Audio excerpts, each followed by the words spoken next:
Got it. Okay, it's Debra Sweet. It's February 16th, 2009.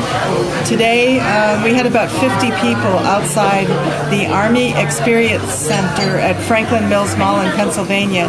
This is a brand new $12 million center put out into the community by the Army to promote the Army as good citizen. It's filled with video cameras and video games mainly, and all sorts of interactive ways that people can experience combat and experience the Army. And we went to say that, first of all, a group of us went in to investigate what was this all about. We've been seeing media coverage for months now that this is the way the military is going to change its image among the public and is going to get over some of the problems they have recruiting people into an illegitimate, unjust, and immoral war in Afghanistan and Iraq. So we thought we'd go take the tour.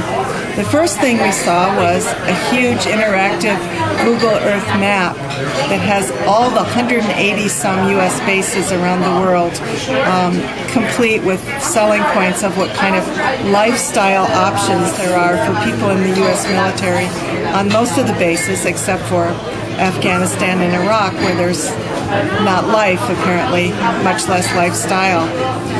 But that was chilling in itself. Here's the greatest new technology being used at the service of let's explore how the U.S. plunders and controls the world.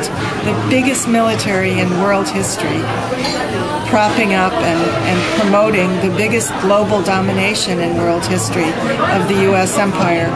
And all this is being sold in the Army Experience Center.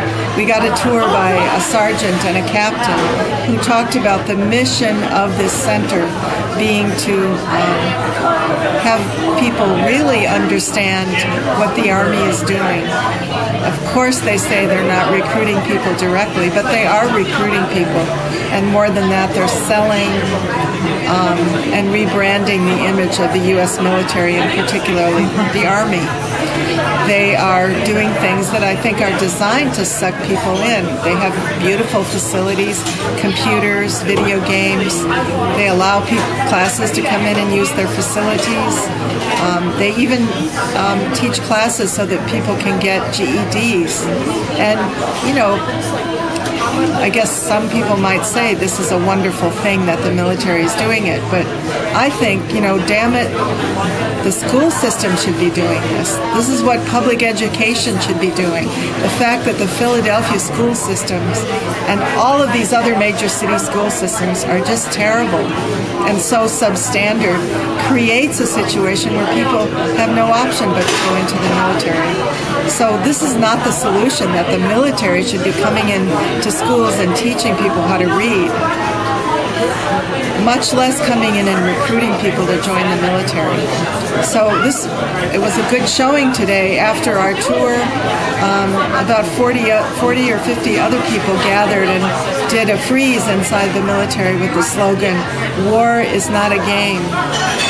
And you know, we were immediately surrounded by private security and police and not even allowed to display this message inside the mall. But we've learned something from the whole experience, and that is that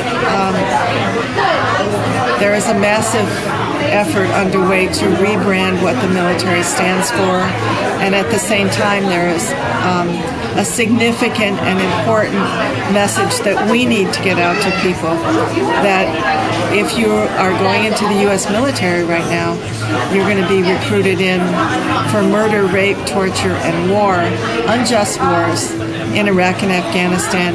You should say no when the recruiters come, and World Can't Wait, among other groups, you know, stands ready to get the truth out about what these wars are and to help you. So you should contact worldcan'twait.org or at 866-973-4463, or learn more about We Are Not Your Soldiers tour, which is going now into high schools around the country with veterans of Iraq and Afghanistan to talk about what being recruited means and why you should resist.